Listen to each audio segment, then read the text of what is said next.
Hey guys, don't have time to make a silly intro today, so just enjoy this picture of me in a fanny pack. My girlfriend bought it for me. It's got dinosaurs on it.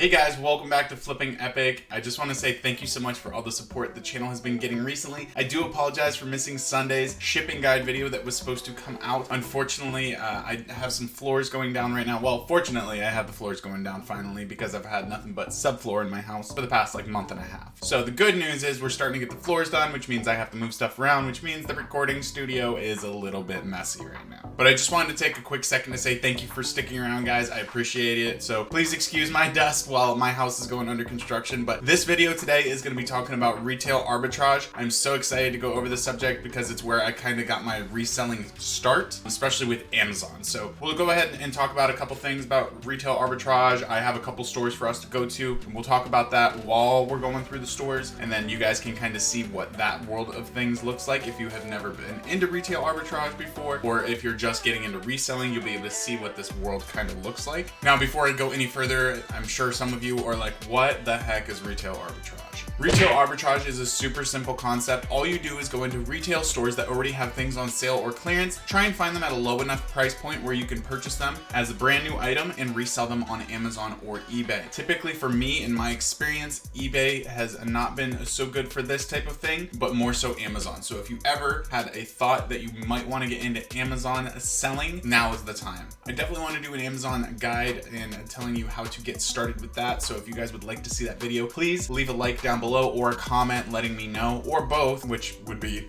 great for the algorithm.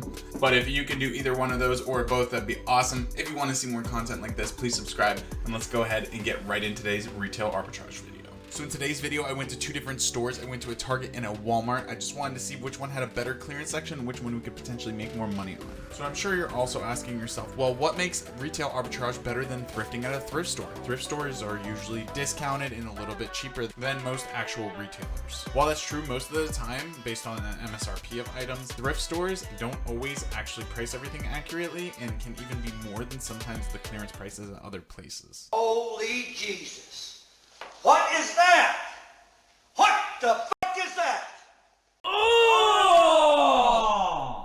Ew! Dude! What the fuck? The cool thing about retail arbitrage too is while you're finding onesies and twosies at a thrift store, you may find 10 or 20 of the same item at a retail arbitrage location. This allows you to get a larger quantity of inventory all at once. That way, if that item does sell really fast, you're able to sell 20 of them in a day rather than sell just the one. This can be really, really important, especially if you're selling in a certain niche, especially if it's like shoes or toys or clothes. If you have a certain thing that you like to sell and you're able to get larger quantities of that one thing, you save a lot of time sourcing. The second point I would like to make is kind of opposite of my last one. You also have access to a wider range of products. While thrift stores usually carry a hodgepodge of a little bit of everything, a lot of times they're really restricted in what they have, so they may only have one pair of shorts that make sense to buy. While at these other stores, even in the clearance sections, you may find a wider variety of things to sell. And then the third point I want to point out is pretty obvious, but when you go into a retail store, the things you're going to be buying in most cases are going to be new. Sometimes they do have open box stuff that goes on clearance that can still be worth it,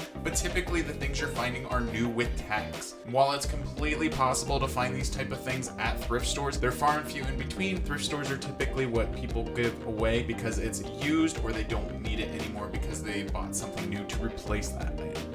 The cool thing about retail arbitrage is, so even if another reseller has come through, it may not have been worth their time personally to pick up something that they're gonna make $5 on. I've noticed this in a lot of locations that flippers have come through before me, and I've still been able to make a killing on things that people just left behind. One thing I want to point some attention to in this case is this Downy fabric softener. Now, I did see that it was selling for over $20 on Amazon, so you were gonna make quite a bit of money in profit, but I did notice that the things were about 5 pounds a piece, so depending on who you ship through and where you were shipping, it might not have been worth it. On top of that, you also have to make sure that this stuff sells. Even though it had a great rank, I still left it behind because I don't usually deal with liquids, but to somebody else that may have been completely worth it to pick up, or even been worth it to pick up for yourself. The cool thing about retail arbitrage is you don't necessarily have to be a reseller to do it, but it does definitely help to make some money along the way. Let's go ahead and get into some actual footage of the store. So I walked into this Target and I noticed they had clearance sections everywhere. Typically, in my experience, Target is one of those companies that does not like you buying stuff on clearance. They would prefer you pay full price for items. So usually their clearance sections are not well labeled, or they're just strewn throughout the store.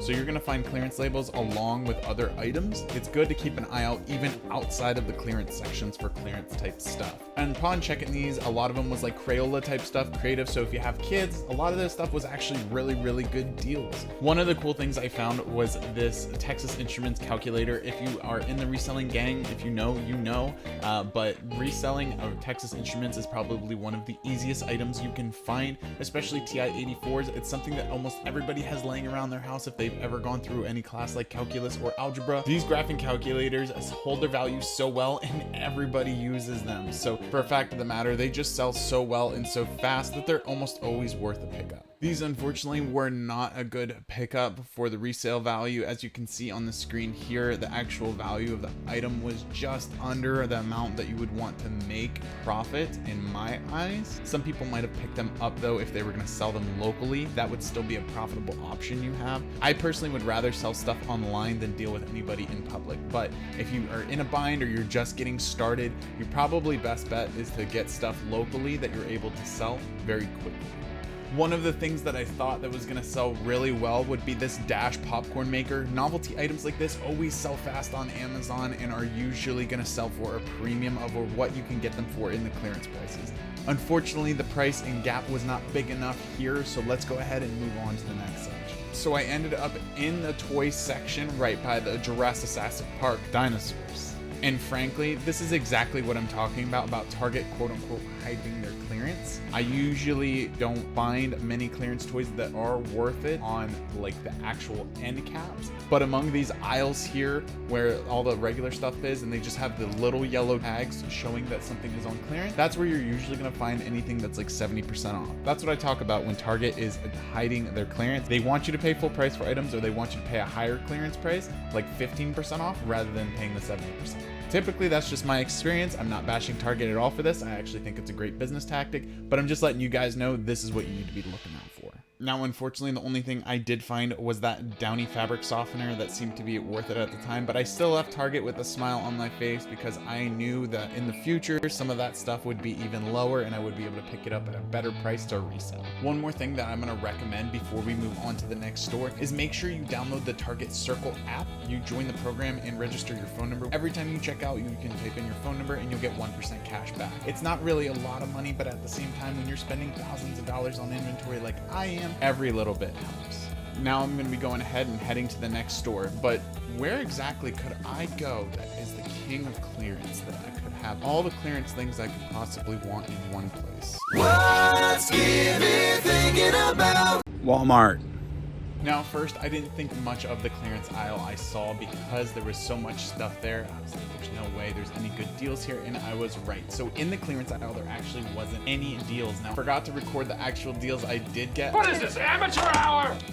I found them in a random spot with no tag under them and revealed that they were only $5 a piece. Now I have the Walmart Plus app, which lets me do scan and go, lets me get an accurate price right up front. I'm really annoyed that that's a premium feature of Walmart's app, but either way, it's cool because it comes with other features like Paramount Plus and stuff like that. So not really any skin off my back for less than $10. So I got a Jurassic Park and a Coco Melon Pogo Stick, and those were $5 a piece. They sell for about 20, so I'll probably make about $5 or $10 off of those. I also picked up a pair of ice skates. Even though this is a bad time for ice skates, they'll probably sell next season for more than doubling my money. It's definitely worth it to hold on to. For people hold on to stocks for longer than that, and that doesn't make much worth it. But as you can see in this clip right here, I was just going over my treasures and walking down the aisle towards the electronics when I happened to see the Holy Grail.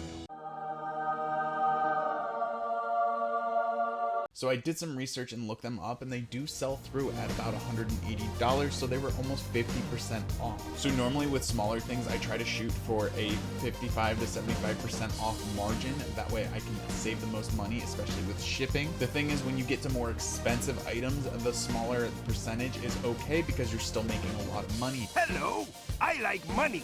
Even if you're only making 40% on $100, that's still a $40 profit, which is 100% worth your time. Fortunately for me, they were so heavy that selling them as a merchant would probably eat into all of the profit I was going to make. But nonetheless, they were still a cool find, and if you're looking for an Ion party rocker to party up with your friends in the spring and summer months, it might be a good idea to take a look at your local Walmart and see if they still have them on clearance. But there you have it, folks. There's a couple of stores you can do retail arbitrage and try it in your area. If you do end up trying it, leave a quote down below, see if you found anything cool.